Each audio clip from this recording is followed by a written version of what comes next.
At the end of each session, we have a last campfire when everybody sings songs. Sad songs are singing. It's a time to say goodbye and to remember how much fun you had and to know that you can come back and it'll always be here.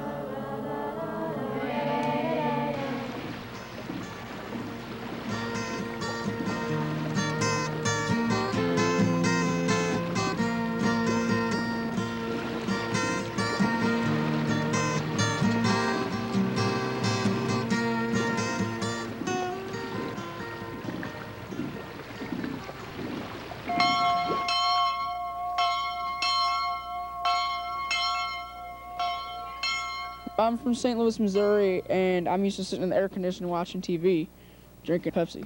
Here at Crystalaire, it's so much different because in St. Louis there's buildings. Here, Crystalaire, all you have is a big lake, lots of forests, no Pepsi, you know, and it's just great. There are millions of activities to do here, and they really are only limited by campers and staff's imagination. We made huge pans of Jell-O, green and orange Jell-O, and made sculptures out of them. Thought we could make some tissue paper jewelry, and it doesn't have to be jewelry. It can be pins, it can be anything, so guys can do it too. But I made this morning out of tissue paper, and there are lots and lots of colors, so I'll be doing that up in that room, and I can take about 8 to 10 people.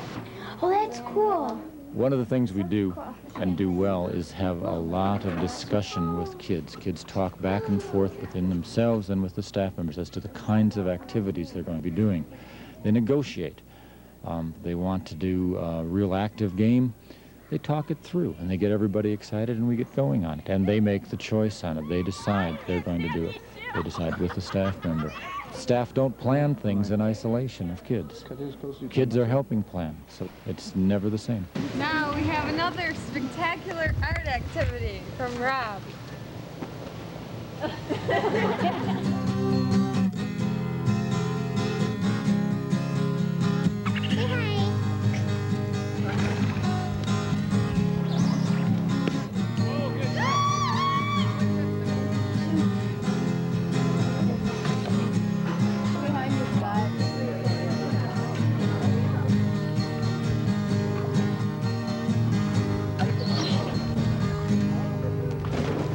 I love swimming, and it's in such a clean lake, and I'm just such a water fish. I love swimming. The water is warm, and I just love swimming in it. It's the best lake I've ever swum in, probably. Water of any kind presents a lot of pleasure, but it also is a very dangerous place, and because of that we take a lot of extra precautions. We have a buddy board system. Every child is assigned a number, and that's that child's number for the entirety of their camp stay, and whenever they pass the buddy board to enter the water, they place their buddy tag in the buddy board along with another buddy. So they always have someone that they're assigned to be swimming with and keep an eye on. There's also a ratio of 10 children to 1 guard, and anytime you have the 11th child, you have to assign another guard to the kids to guard in the shallow water area. In the deep water area, it's 8 children to 1 guard. There are a lot of activities the kids can participate in, both as shallow water swimmers and as deep water swimmers. We have a lot of shallow water games. We have a water polo net set up. We often have a volleyball net in the water the kids can play. And we also have play acts, which are plastic kayaks. And all of our swimmers, as well as our staff, are required to wear life jackets anytime they are on the water in any sort of thing besides their, own swimming ability. Okay, go forward. I've known how to sail and I've known the basics and stuff, but then coming here, they help you a lot and you learn a lot more. People here that taught me how to windsurf are real good at it, and they taught me how to, jibe and all this neat stuff about windsurfing. The people who taught me how to sail were really good, and the people are incredibly, patient. Like, if you don't do something right, they make you do it, but they don't start screaming at you. They're really nice. You keep on pulling it up. Yeah, I showed you earlier. Oh, I can't. You're still not Yeah, you can. Yeah, you can. Never say you can't. When a staff member applies, we check the references, phone them. I try and set up some sort of an interview process where I meet them face to face. It's a fairly rigid kind of selection process. Finish it up. Make it rounded. Exactly. This is awesome. That's not too hard.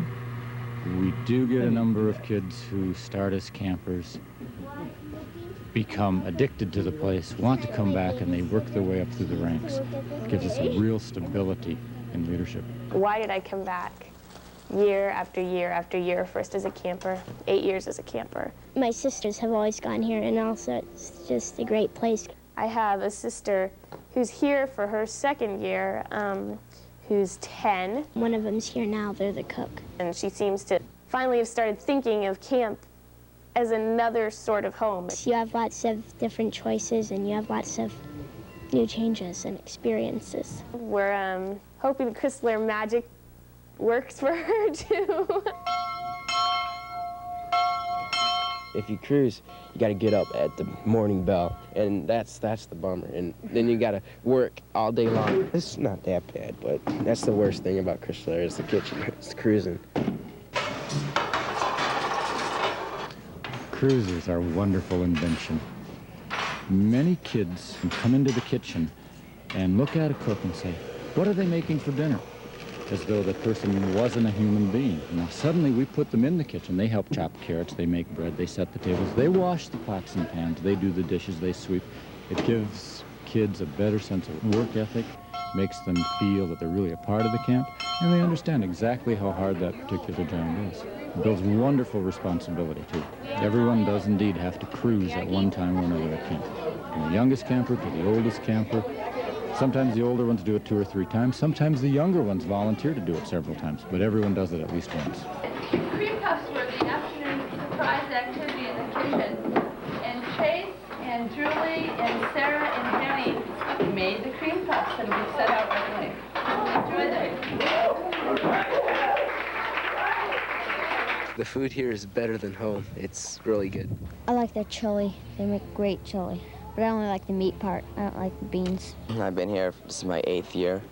Came here first when I was 9 years old. I've been here every year since. This year I'm staff. I'm working as an aide in the kitchen.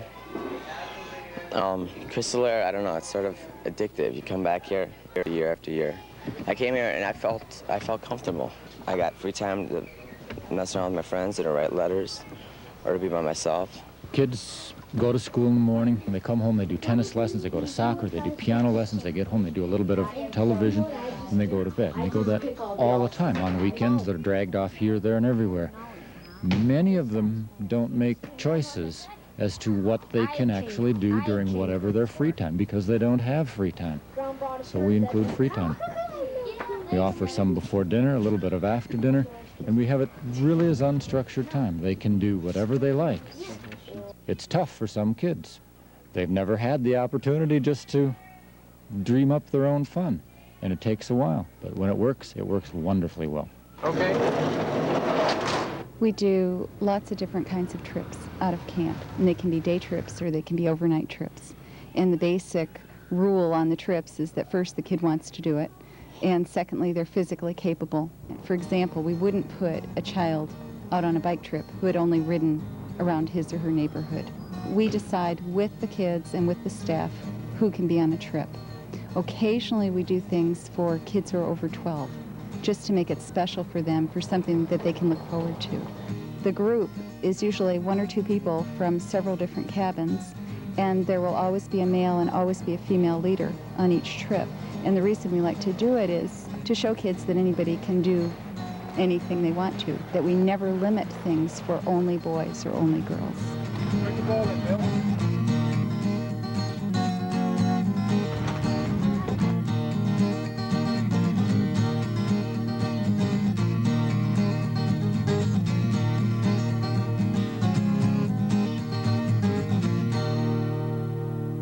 I came here when I was really shy, and I know I transformed through the summer and opened up a little bit, but as a counselor, I also had a really shy camper in my cabin, and it was such a pleasure to watch her open up to everyone and share and participate in activities that her parents would never dream she could participate in.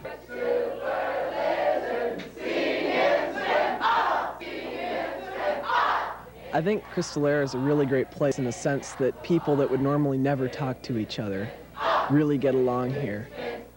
One year there was a kid from Venezuela in my cabin, another kid from Detroit, and they just acted like best friends. They were just you know, regardless of what they stood for or anything, they just left it all behind and they were just themselves. And everyone does that at Crystalaire. There's a saying here that everyone's a winner at Crystalaire.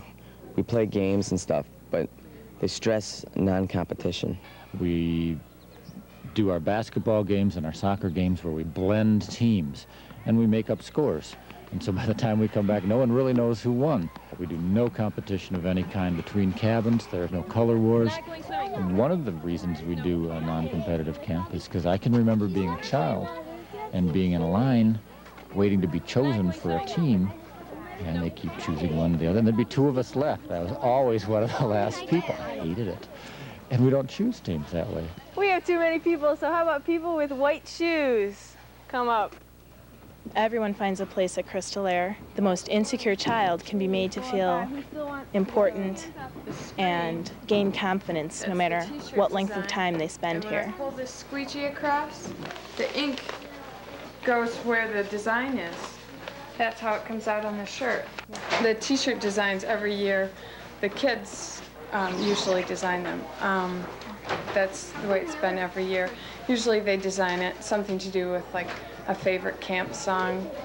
They illustrate. I had about 10 kids work cooperatively on this design. I think it turned out really well.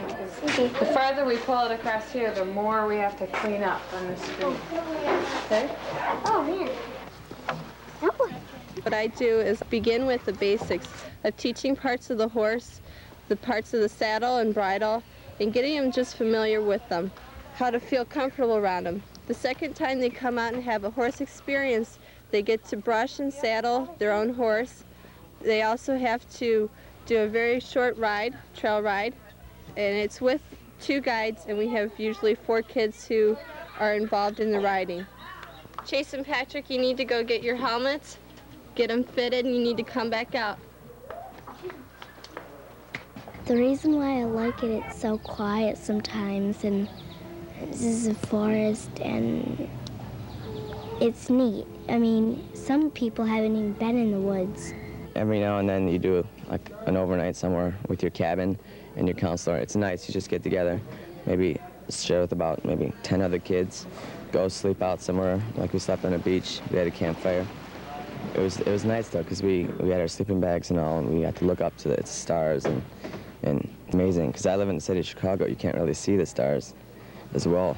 Everything was just beautiful. The reason I keep coming back is every winter, the first 2 years, I thought the first year I wasn't going to come back, and I woke up one evening in the middle of the night and I said, I have this great activity and I really want to try it and see if it works. So the next day I got on the phone and called Dave back and said, can I come back next year?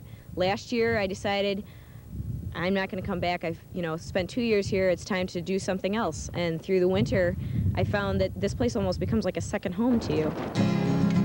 You work with such great people. You work with such great kids. You make great friends with the kids and the people you work with.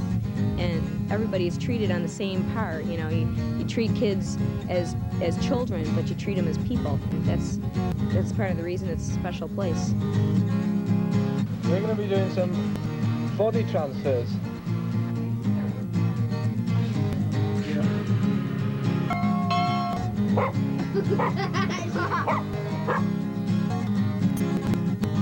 My favorite thing has got to be the close relationship. Everybody's so together and you become close, and when it comes to the very end, it's so sad to leave. I mean, 4 years is just the best time. I look forward to camp every year.